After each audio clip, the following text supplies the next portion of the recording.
Mini Switzerland ಅಂತಲೇ ಕರೀತಾ ಇದ್ದಂತಹ ಪಹಲ್ಗಾಮ್ನಲ್ಲಿ ಶೂಟೌಟ್ ಪ್ರಕರಣಕ್ಕೆ ಸಂಬಂಧಪಟ್ಟಂತೆ ಸಾಕಷ್ಟು ಚರ್ಚೆಗಳು ನಡೀತಾನೇ ಇದೆ. ಪಾಕ್ ಮತ್ತು ಇಂಡಿಯಾದ ನಡುವೆ ಯುದ್ಧ ನಡೆಯುವಂಥ ಸಾಧ್ಯತೆಗಳು ಕೂಡ ಹೆಚ್ಚಿದೆ. ಇದರ ನಡುವೆ ಸ್ಯಾಂಡಲ್ವುಡ್ಗೂ ಪಹಲ್ಗಾಮ್ಗೂ ಸಾಕಷ್ಟು ಸಂಬಂಧ ಇದೆ. ಯಾಕಂದರೆ ಸಾಕಷ್ಟು ಸಿನಿಮಾಗಳನ್ನು ಅಲ್ಲೇ ಶೂಟ್ ಮಾಡಲಾಗಿತ್ತು.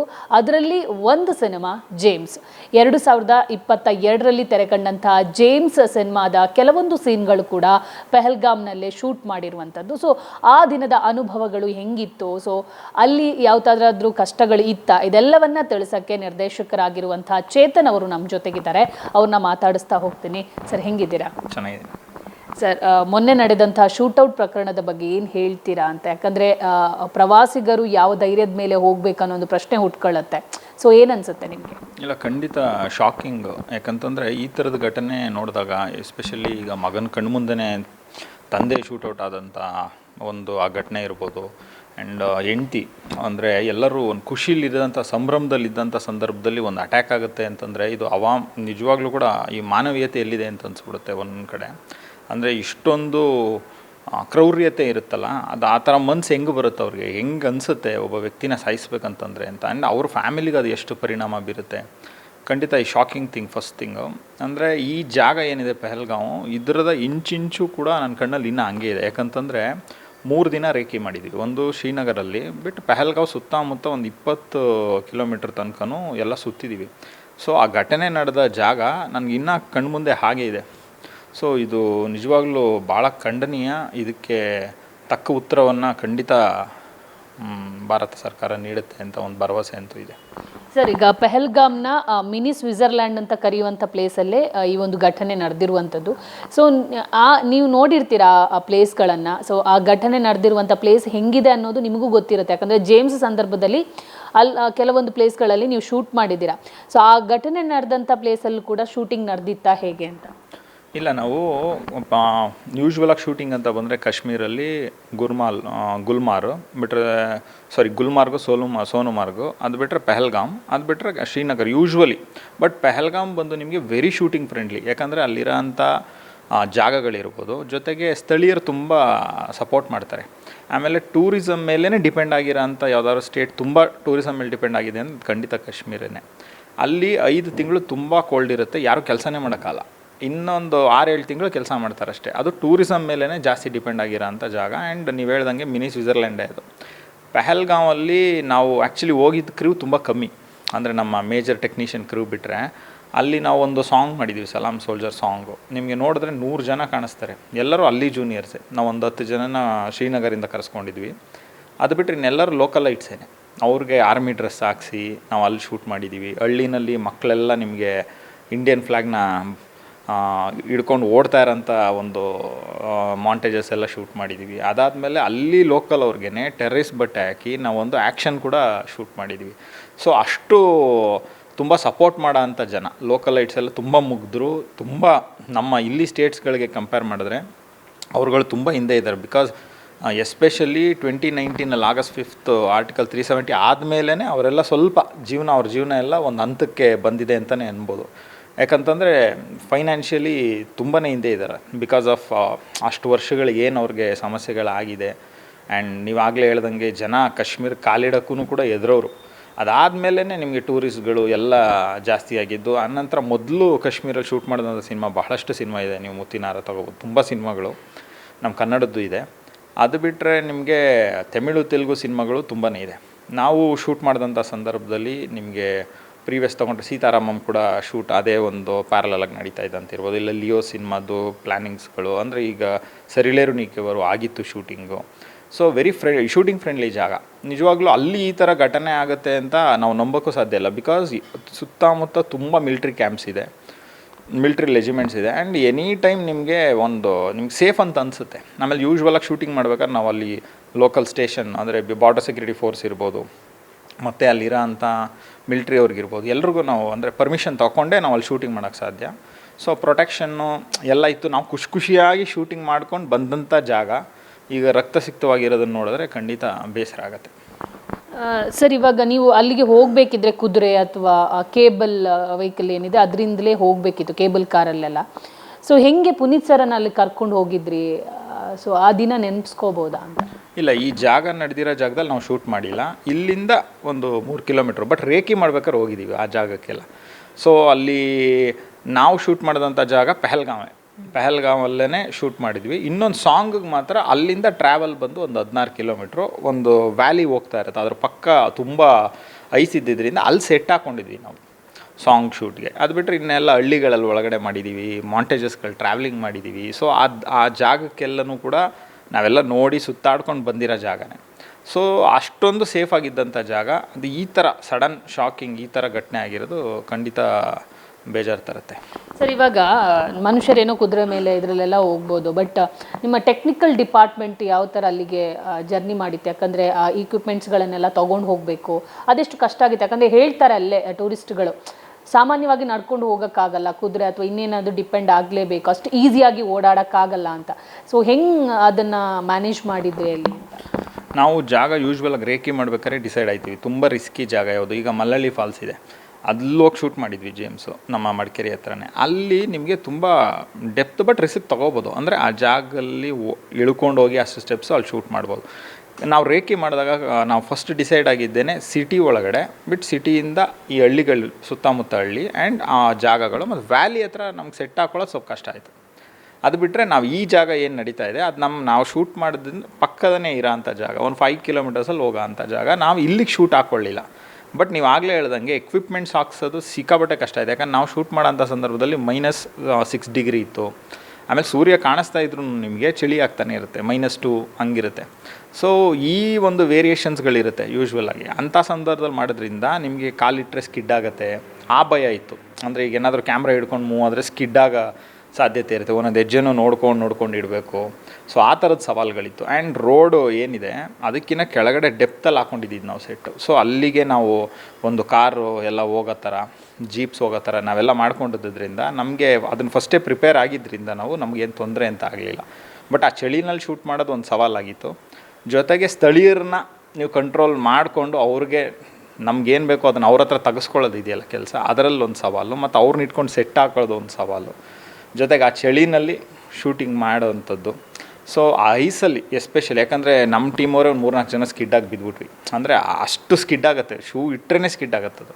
ಸೊ ಆ ಥರದ್ದೊಂದು ಅನುಭವ ಬಿಟ್ಟರೆ ಬೇರೆ ಇನ್ಯಾವುದು ನಮಗೆ, ಅಂದರೆ ಈ ಥರದ್ದು ನಾವು ಘಟನೆಗಳು ಅಲ್ಲಿ ಜನರಲಾಗಿ ಹೋದಾಗ ಕೇಳಿದಾಗ್ಲೂ ಯೂಶ್ವಲಾಗಿ ಟೂರಿಸಮ್ ಮೇಲೆ ಯಾವತ್ತೂ ಅಟ್ಯಾಕ್ಗಳು ನಡೆದಿರಲಿಲ್ಲ.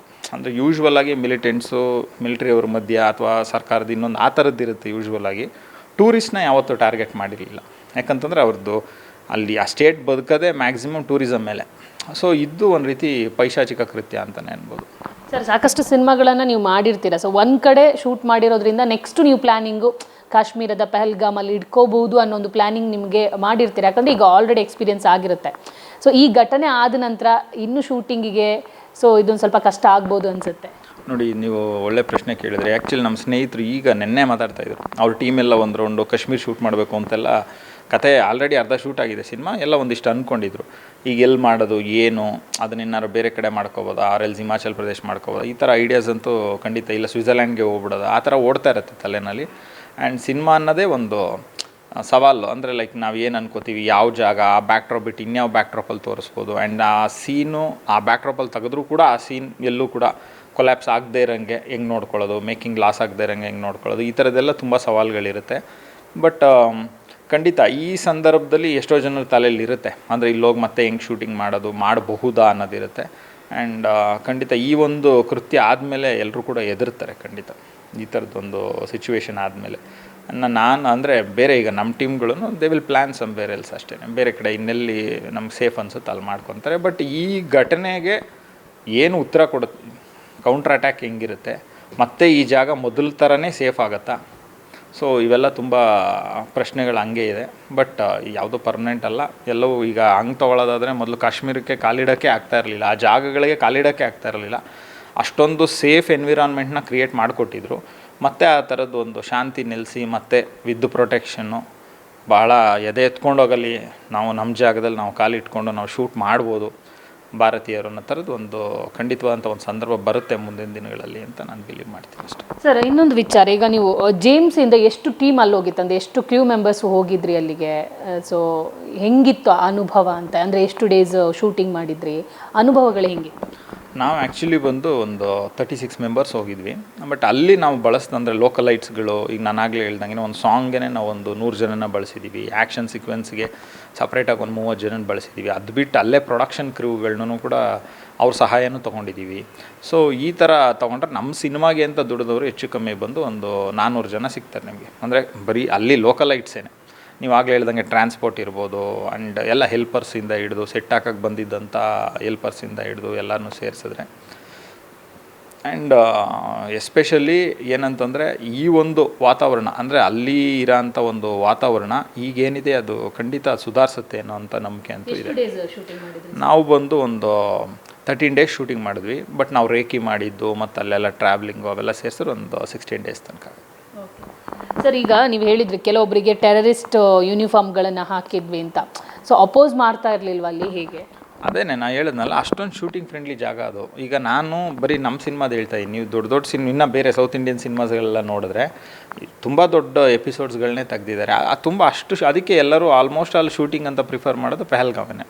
ಯಾಕಂದರೆ ವೆರಿ ಶೂಟಿಂಗ್ ಫ್ರೆಂಡ್ಲಿ ಜಾಗ, ನಿಮ್ಮ ಜನಗಳೂ ತುಂಬ ನೀಟಾಗಿ ಕೋಆಪ್ರೇಟ್ ಮಾಡ್ತಾರೆ, ಯಾವುದೂ ಇರಲ್ಲ. ಆ್ಯಂಡ್ ಅಲ್ಲಿ ಲೋಕಲೈಟ್ಸ್ ಇದ್ದಾರಲ್ಲ ತುಂಬ ಮುಗ್ಧರು ಅವರೆಲ್ಲ. ಅಂದರೆ ಅವ್ರಿಗೆ ಆ ಥರದ್ದು ರೆಬಲ್ ನೇಚರ್ಸೇ ನಾವು ಎಲ್ಲೂ ನೋಡಲಿಲ್ಲ. ಅಂದರೆ ಈ ಬಟ್ಟೆ ಹಾಕ್ಕೊಳ್ಳಲ್ಲ, ಫ್ಲ್ಯಾಗ್ ಯಾಕೆ ಹಿಡ್ಕೋಬೇಕು, ಈ ಥರದ್ದು ಏನಿಲ್ಲ. ಅವ್ರಿಗೂ ಕೂಡ ಒಂದು ಖುಷಿಯಾಗಿ ಒಂದು ಸಿನಿಮಾಗೆ ನಾವು ಕೆಲಸ ಮಾಡ್ತಾಯಿದ್ದೀವಿ, ಆ ಒಂದು ಖುಷಿನಲ್ಲಿ ನಾನು ಬರೋ ಅಂಥ ಟೀಮ್ಗೆ ಸಪೋರ್ಟ್ ಮಾಡಿಕೊಂಡು, ಈಗ ಅಲ್ಲಿ ಲೋಕಲ್ ಮ್ಯಾನೇಜರ್ಸ್ ಇರ್ಬೋದು, ಆ್ಯಂಡ್ ಅಲ್ಲಿ ನಾವು ಇದ್ದಂಥ ಲೋಕಲ್ ಹೋಟೆಲ್ಸ್ಗಳಿರ್ಬೋದು, ಸೊ ಎಲ್ಲರೂ ವೆರಿ ಸಪೋರ್ಟಿವ್. ಅವ್ರಿಗೆ ಆ ಥರದ್ದು ಯಾವುದೋ ಒಂದು ಈಗ ಏನಂತಾರೆ ತಿರಸ್ಕರಿಸೋದು ಅಂತೀವಲ್ಲ, ಆ ಥರದ್ದು ಯಾವುದೂ ಇಲ್ಲ. ಅಂದರೆ ಲೈಕ್ ಇದು ಮಾಡಲ್ಲ, ಅದು ಮಾಡಲ್ಲ, ಅದು ಯಾಕೆ, ಇದು ಯಾಕೆ, ಆ ಥರದ್ದು ಯಾವುದೂ ತುಂಬ ಸಾಫ್ಟ್ ಪೀಪಲ್ಸ್ ಅಂತಲೇ ಅನ್ಬೋದು. ಸರ್, ಅಲ್ಲಿ ಹೆಂಗಿತ್ತು ದೇಶ ಪ್ರೇಮ, ಹೆಂಗಿರುತ್ತೆ ಅಂದರೆ, ಯಾಕಂದರೆ ಇಲ್ಲಿಯವರಿಗೆ ದೇಶ ಪ್ರೇಮ ಅಥವಾ ನಾವು ಒಬ್ಸರ್ವ್ ಮಾಡಿರ್ಬೋದು, ಅಲ್ಲಿ ಬಂದಾಗ ದೇಶ ಪ್ರೇಮದ ಒಂದು ಅದು ನಮಗೆ ಗೊತ್ತಾಗ್ಬಿಡುತ್ತೆ ಹೆಂಗಿರುತ್ತೆ ಅಂತ. ಸೊ ನೀವು ಒಬ್ಸರ್ವ್ ಮಾಡಿದ್ರೆ ಅದನ್ನು?